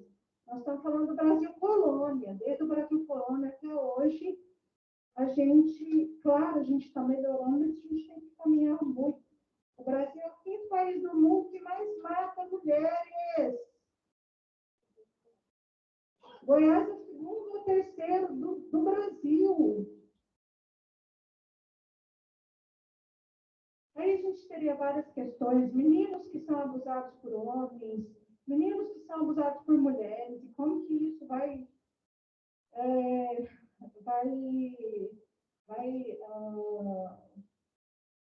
comparecer na nossa discussão, né? Mas, deixa eu ver aqui. Eu estou terminando, estou escolhendo aqui. Isso aqui é importante. Jane Felipe fala que nós vivenciamos contradições entre criar leis que protegem e erotizar corpos sexuais. É para terminar, né? Já vou terminar. Então, assim, o nosso combate não é um combate ascendente, ele vai e volta, de acordo com o que está acontecendo na nossa sociedade. Terminando, a Milena, aquela aquela menina lá de 6 anos, de 8 anos, que brincava no prédio, a Milena, ela hoje faz 70 anos de idade, conseguiu contar do seu marido, dos abusos sexuais sofridos. Ela só teve coragem porque ela sentiu essa abertura da sociedade, né? A abertura do marido e a abertura da sociedade. Lembram do Marcelo, aquele vizinho lá que praticou a violência contra a Milena? Ele nunca foi preso. Ele continuou fazendo o mesmo com outras Milenas, com outras meninas, e passou a vida inteira assistindo pornografia infantil dentro do seu quarto. Isso era um segredo até para a própria esposa do Marcelo. E ele tem uma esposa e ele tem uma filha de 2 anos. O que vai acontecer com essa filha? Lembra do Renato, o pai que estuprou as 2 filhas? Não se sabe se ele as procurou depois que saiu da prisão, mas provavelmente sim. O Amarildo, que eu não apresentei aqui, esse sim, saiu da prisão, foi lá, pediu a ex-mulher em casamento, que é a mãe da enteada que ele tinha cometido violência, e a ex-mulher aceitou. Como fica essa família? Bom, o Redmar, ele entrou na prisão e as pessoas falavam, deixa ele lá na prisão, ele vai se estudar, para ele tomar vergonha na cara, para ele saber o que é bom para nós. Isso é uma fala institucional, uma fala de promotores, como falam apodrecer na cadeia. E aí a gente tem uma lógica no Brasil perversa que fala que bandido bom é bandido morto. Isso tomou um corpo enorme. E é uma frase vazia de sentido, pois institucionalmente nós não temos pena de morte, nós não temos prisão perpétua, então ela fala sem sentido. Aí tem a questão da castração química também, se o Redmar precisa da castração química. E aí nós somos uma sociedade que não admite falar sobre o que fazer com os autores de violência sexual, não admite falar sobre o autor de violência sexual. Mas eu pergunto aqui, para finalizar minha fala, o que fazer com eles? Como recuperá-los? Como ajudá-los a parar de cometer essas violências? Tem solução? Sim, é a prisão ou não é a prisão? Eu tenho várias perguntas e muitas dessas perguntas estão nos meus livros, que a Florência falou. No final de 2022, eu coordenei o 2º Congresso Brasileiro Autor de Violência Sexual. E ao divulgá-lo, as pessoas que não me conheciam, gente, as pessoas chegaram a me xingar. As pessoas me xingaram. E como eu não tenho energia para entrar numa luta de xingar ou não xingar, hoje eu quero responder publicamente as pessoas que eu bloqueei lá e que me xingaram.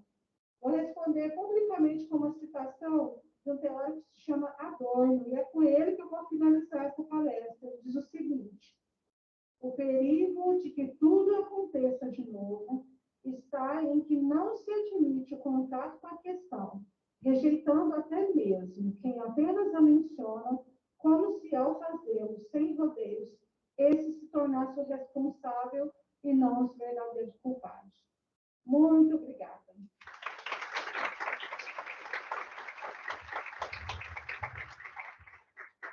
Nós que agradecemos a Karen, a Mônica, toda a disposição, todo o cuidado em selecionar as informações, né, para esse momento.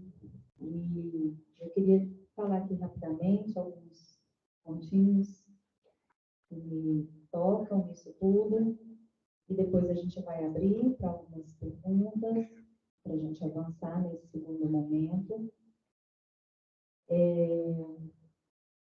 A gente está aqui numa universidade com alunos de graduação, no contexto de ciência, né, de academia, de formação profissional, em 2 áreas do conhecimento, que é a psicologia e o direito.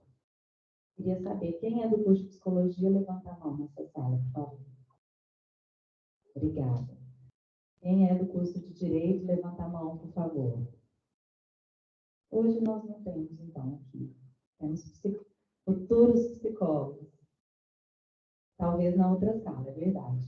Terça-feira, eu estava aqui com uma outra mesa sobre o pensamento sistêmico desafios da parentalidade no direito de família. E aí surgiu esse tema aí, desafiador da alienação, e muitos outros sobre a família e sobre esses processos.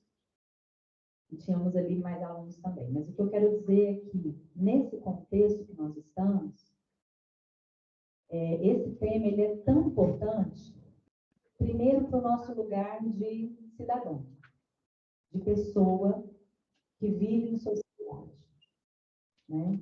Que temos direitos, que temos deveres, e que pertencemos a um universo social e cultural e histórico, como a Karen falou. Então, antes de vocês todos, de nós todos, né, temos aqui alunos de uma determinada área, dentro de um contexto institucional, nós somos humanos. Temos uma história de vida, viemos de um lugar com uma história social e cultural. Nós temos um papel muito importante de construção e de desconstrução de paradigmas, de formas de ver tudo isso, de ver o ser humano, de ver a violência, de ver a infância, de ver o autor da violência sexual, de ver as relações familiares. A gente precisa começar a nossa formação nesse lugar humano nosso. E que função vai ter essa formação, esse diploma que eu estou buscando?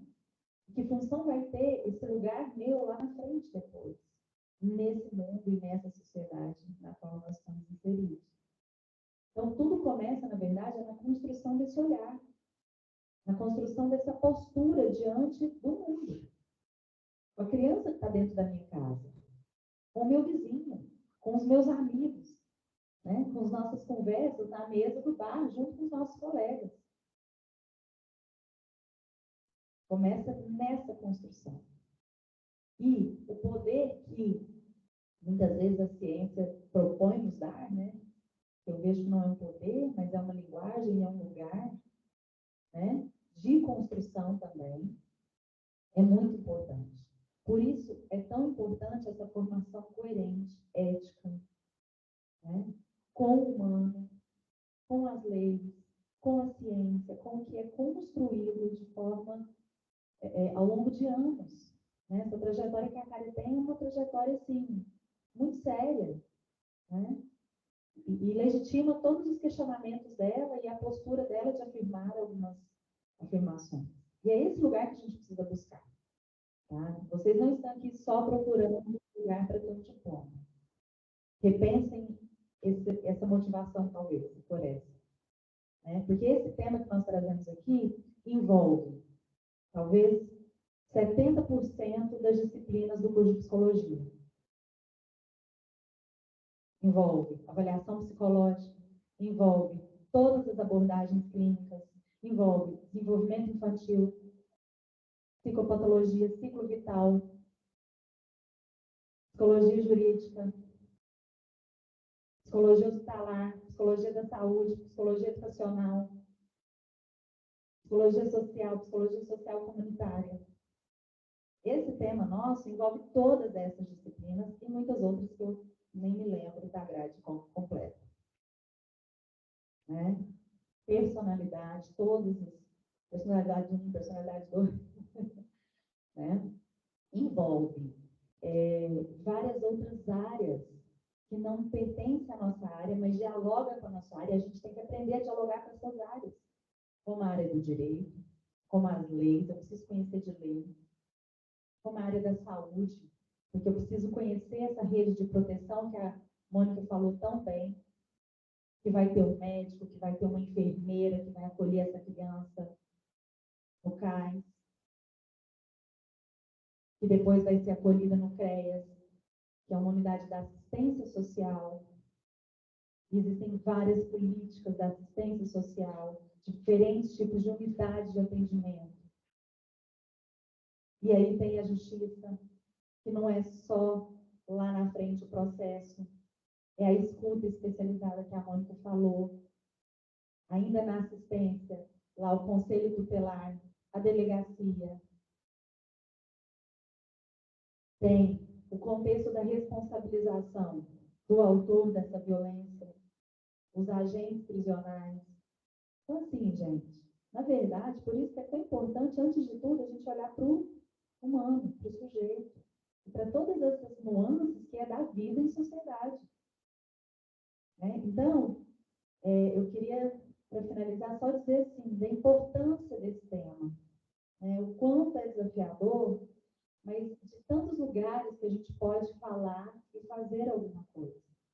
Desde o lugar de prevenção, que começa na informação, né? Desde o lugar de proteção das nossas crianças e adolescentes que nos cercam, de informar, de ensinar sobre desenvolvimento sexual, de dizer não, de se proteger, de fortalecer a identidade dessas crianças e desses adolescentes, de não estarem vulneráveis a todas essas influências da mídia, da internet, das redes sociais, etc. Do próprio enfrentamento, uma vez que acontece, para onde eu vou, por que caminho seguir, que busca ajudar, que ajuda a buscar, né? E a intervenção, a partir desse lugar profissional. E as contradições todas que permeiam esse tema. E aí também vem de um olhar de paradigma mesmo. Não dá para a gente querer trabalhar com essa temática e querer partir de um paradigma tradicional de ciência, de querer uma linearidade, uma lógica formal e exata. É impossível. Ou é bom ou é mal. Ou é certo ou é errado. Ou é doente ou é normal. Não existe isso. O ser humano, ele se faz na contradição. Uma multiplicidade de dimensões que se confrontam, mas é a mesma pessoa. É a criança que diz que ama o pai, que cuida, mas que odeia aquele mesmo pai que machuca. E é com essa contradição que eu vou precisar trabalhar. E não posso negar ela, para de fato ajudar esse sujeito, essas famílias, né? Então, eu queria agradecer demais, né, por todas essas informações e questionamentos que vocês trouxeram. E agora eu também quero abrir para as perguntas, né? Nós não vamos ter tempo de ter muitas perguntas, mas podemos iniciar esse momento.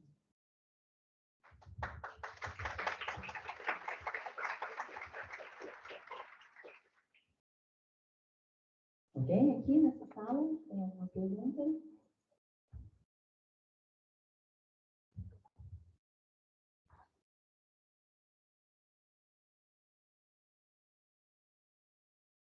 Bom dia, quero agradecer a oportunidade de fala. E aqui eu gostaria mais de compartilhar um texto que uma amiga minha ontem, diante a data do Dia da Mulher, né, ela acabou experienciando em um domingo, na Goiás Norte, uma situação que conecta muito com as palestras dessa semana, que foi os desafios da parentalidade, a violência intrafamiliar e hoje a violência sexual contra crianças e adolescentes. Então, vou iniciar a minha fala. Ela coloca assim: a valentia da menina. Foi uma experiência insana. Era uma menina de uns 8 anos, talvez. Entrou na frente do meu carro com convicção e eu gritei: pare, impondo na voz toda a urgência que consegui. Ao ver que havíamos parado, ela se apressou pedindo ajuda e correu dizendo: ele está batendo nela. Queria me arrancar do carro para ajudar. Ela gritava e chorava: vem, vem. Não consigo me recordar do seu rosto. Por mais que eu me esforce, mas me lembro de um vestido florido abaixo do joelho, seu cabelo comprido e ondulado, encostando no meu braço quando abri a porta, sem entender direito o que acontecia, mas desesperada para tirar de alguma forma todo o sofrimento que aqueles olhos aflitos acusavam. Eles acusavam o homem que batia em sua mãe, mas também me acusavam, a mim, a você e a toda a sociedade doente que está mais preocupada com seus pequenos confortos, com a cor da parede da sala, com o próximo destino das férias, com o próximo eliminado do BBB. Isso tudo deveria ser irrelevante. Urgente deveria ser que nenhuma criança jamais precise passar por isso, que nenhuma mulher jamais precisasse descer do carro onde apanhava do seu companheiro para pegar no colo a filha, que tentava desesperadamente conseguir ajuda e botar panos quentes, dizendo complexas e estranhas falas. Não é nada, só uma briga de casal. Urgente deveria ser aquele homem nunca mais tocasse um dedo em nenhuma delas. O que a liberdade, a felicidade e a paz alcançasse, avive os corações dessas duas mulheres, mãe e filha. Eu, oscilando entre a loucura e o egoísmo, pensava somente em tirar meus filhos de lá, em agarrar aquela menina e levar comigo para protegê-la, em sair, em buscar proteção física e emocional para minha família. Paralisada pelo medo, notei com grande alívio que atrás de nós estava um carro de polícia e que o militar, fardado, caminhava em nossa direção. Tentei confortar a menina, que era arrancada dos meus braços pela mãe, dizendo que a polícia estava ali e que ia ficar tudo bem. Mas senti aquela mentira despedaçando meu coração, o punhal de impostura cravado no meu peito. Claro que não ia ficar tudo bem. Como poderia? Seguimos em frente e eu chorei. Senti uma mão afetuosa me confortar, dividindo-se entre o toque da minha mão e o volante. Pensei em como sou privilegiada e na responsabilidade que representa este privilégio. Pensei que queria fazer algo por aquela menina, por aquela mulher e por todas as pessoas que sofrem com este mundo injusto e desumano. Tive medo de voltar para casa e não fazer nada, mas voltei para casa. E o dia seguinte era segunda-feira. Acordei e, envergonhosamente, segui minha rotina. Talvez eu não tenha a valentia da menina. Thaís Domingues de Magalhães.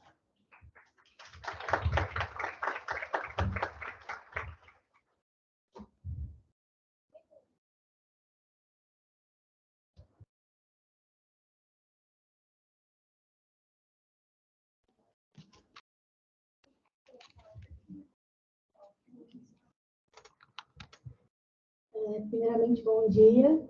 Queria agradecer aos palestrantes. Foi um conteúdo muito agregativo. Eu sou como se diz, quase uma psicóloga, sou do final do curso, então para mim foi muito interessante essas informações. Inclusive, eu me deparei com a situação, porque a gente faz estágio em atendimento no qual eu acho que vai ser muito obrigador pelo atendimento. A palestrante Karen falou sobre a questão das falsas memórias. Eu gostaria de saber como eu, profissional, futura profissional, no caso, psicóloga, eu posso estar lidando com essas falsas memórias para identificar entre um possível ou não abuso, porque, por exemplo, uma paciente chega para mim dentro do consultório e fala assim, não tenho certeza que foi ou não, por exemplo, abusado. Como eu posso estar identificando isso, sendo que, como você mesmo disse, não tem, de fato, um teste ou uma comprovação? Quais seriam os melhores mecanismos que eu poderia agregar e ter para poder ajudar essa pessoa a identificar se realmente aconteceu esse abuso?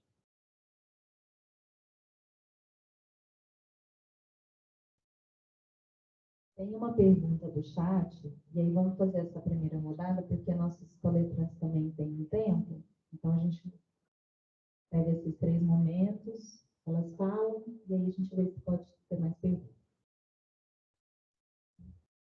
Por enquanto é só uma aqui.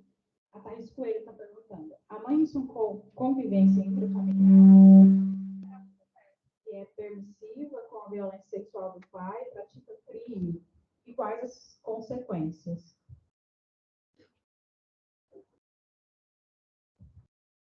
Acho que vou falar sobre a falta de memória e você fala sobre as mães. Bom, como é que é o seu nome? Elizabeth, eu não iria por esse caminho que você está tentando trilhar, principalmente como psicóloga clínica. Acho que como psicóloga clínica, você precisa ajudar o seu paciente a entender isso. Oi? Mas a psicologia é psicoterapia ou é avaliação psicológica? Ah, tá. Bom, aí roda a discussão sobre a avaliação psicológica, né? Como fazer, o que fazer, mas aí, assim, gente, essa questão da sócio-memória, a gente precisaria de outra mesa para falar disso, porque é isso, assim, eu já falei, eu acho que tem até vídeos no meu canal do YouTube que vão falar disso, mais profundamente, que aqui não vai dar tempo de falar. Mas, assim, a função do psicólogo jurídico, no psicólogo, nesse contexto de avaliação, que você vai informar, no caso de violência sexual, não é exatamente informar para o juiz se aconteceu ou se não aconteceu. Se isso é uma falsa memória ou se isso não é uma falsa memória. Mas, assim, é de avaliar como está essa paciente, como são as relações familiares, como está a sua sexualidade, como estão as suas emoções, qual é a personalidade. Você pode pegar por vários aspectos do que a gente já pratica em termos de avaliação psicológica e informar essa situação da paciente no laudo. Né? Porque eu tenho uma posição, não sei o que Melissa acha, Melissa, da psicologia jurídica. A psicologia jurídica está em construção, né, gente? Eu já falei isso aqui. Mas eu tenho uma posição assim: é papel do psicólogo falar se é, se não é, se tem falsas memórias, se não tem falsas memórias, né? Até onde que o psicólogo jurídico ele vai na descoberta dos fatos da realidade? Porque os fatos da realidade são diferentes do fenômeno psicológico. Para mim, individualmente, Karen, o que a gente avalia na psicologia jurídica é o fenômeno psicológico. É o que é que você está vendo lá em termos de tudo que você aprendeu na faculdade, de personalidade, patologia, famílias. Você vai pegar todas essas informações e informar isso para o juiz. Se você encontrar textos científicos que falam sobre a aplicabilidade das falsas memórias no abuso sexual, você me informa, por favor. Me informa, porque eu desconheço, gente. Eu desconheço. Não sei se eu não fui tão profundamente assim nas minhas pesquisas, pode ser, porque também eu não estou longe de ser dona da verdade. Mas eu desconheço isso, eu desconheço essas pesquisas. Não existe. Então, como que você... Mas vamos lá, você está quase formando, você não é pesquisadora, você é uma profissional, um psicólogo. Como que você vai afirmar isso se a própria ciência não sabe disso?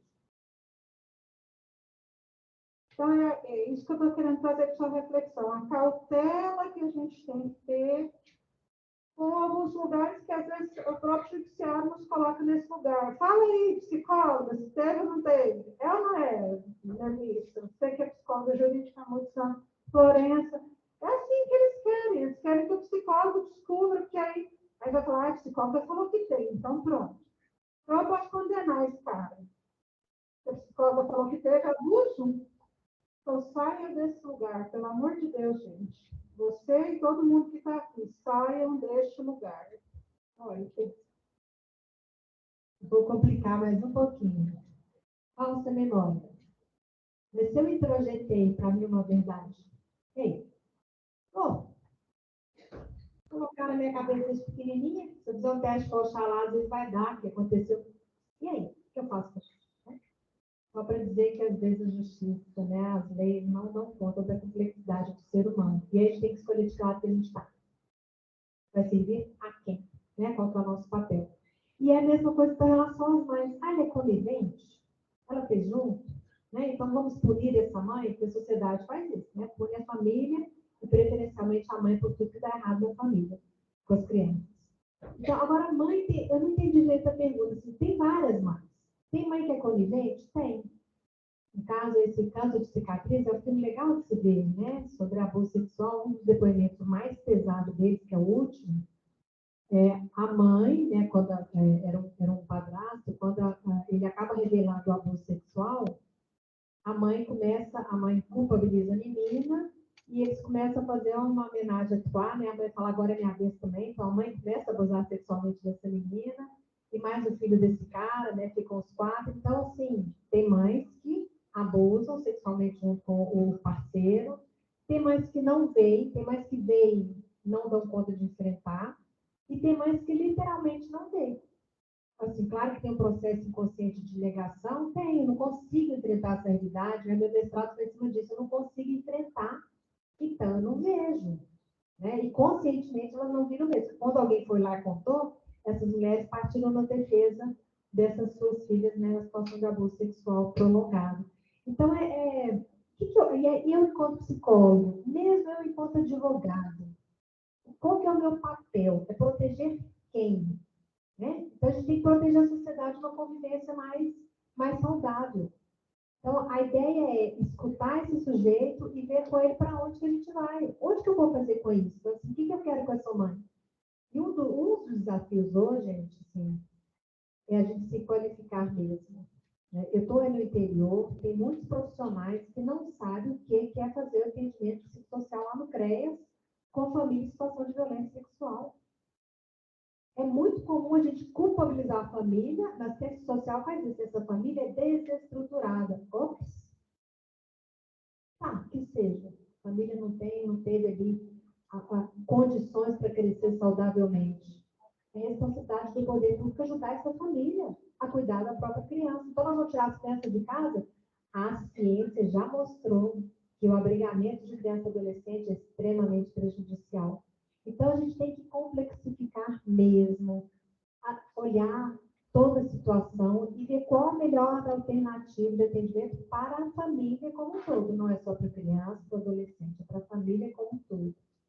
Então, a gente tem que fazer esses questionamentos e questionar muito a justiça mesmo. O que a gente quer com isso?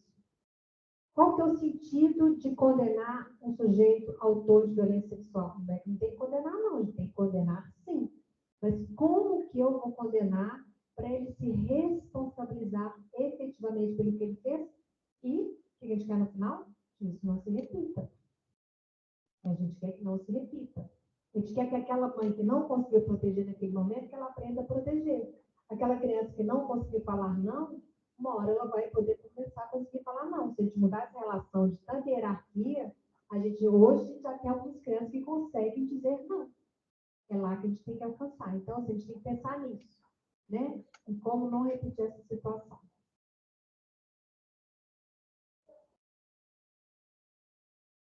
Respondi a pergunta? Muito obrigada, Mônica. Muito obrigada, Mônica e Karen. Gente, acho que gostaríamos de ficar aqui por muito tempo, mas né, o relógio não para, as demandas estão aí, cada um tem seus compromissos. Então, vamos finalizar esse momento. Ainda temos um outro momento para vocês, tá? Nessa jornada, que é um momento cultural com Cauê. Então, eu vou agradecer aqui a nossa mesa, vamos pedir do pessoal, se vocês quiserem falar mais alguma coisa.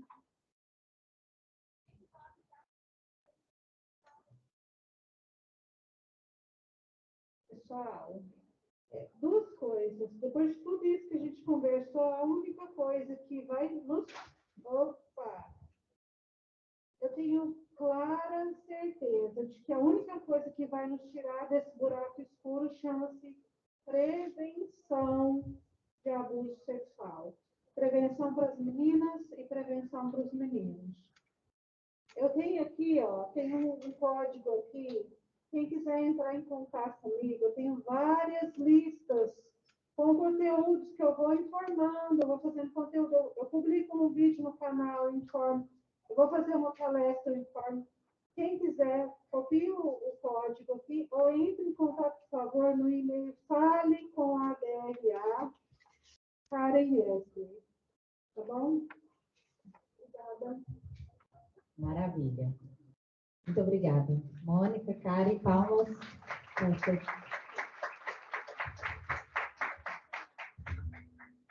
Eu vou entregar aqui o certificado para vocês e aí a gente dá espaço para o Cauê. Certinho? Cauê. Só o microfone aí.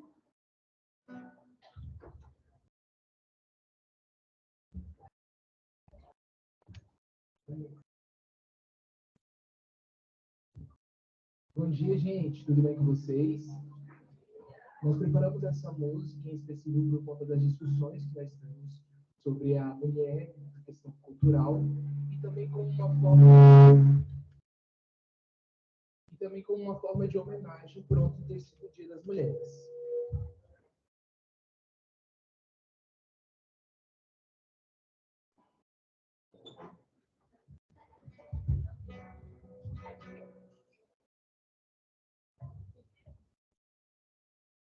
Deixa eu me apresentar, eu acabei de chegar. Depois que me escutar, você vai lembrar meu nome. É o show de um lugar onde o céu molha o chão, céu e chão grudar no pé, amarelo, azul e branco. Eu não sei, não sei diferenciar você de mim, não sei, não sei, não sei diferenciar você de mim. ao meu passado, eu devo meu saber e a minha ignorância, as minhas necessidades e as minhas relações, a minha cultura e o meu corpo. Que espaço o meu passado deixa para a minha liberdade hoje? Não sou mais escrava dele.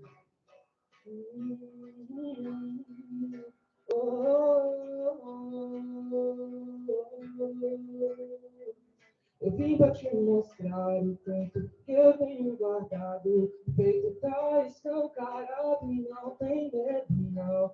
Não tem medo, eu canto pra viver. Minha paz, meu mistério, minha proteção. Eu vim pra te mostrar a força que eu tenho guardado. O peito tá escancarado e não tem medo. Não tem medo, eu canto pra viver. Eu vivo o que eu tenho cantado.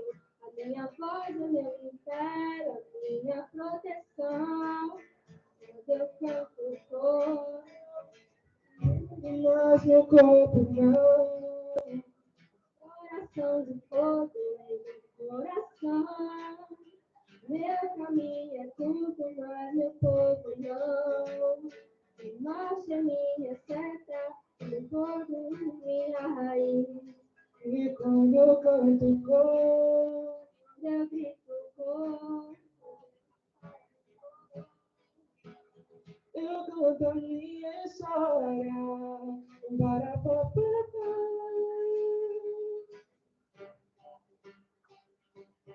Eu canto a minha história.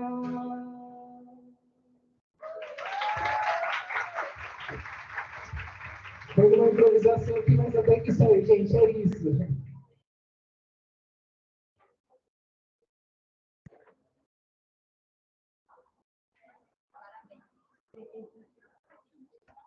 Parabéns.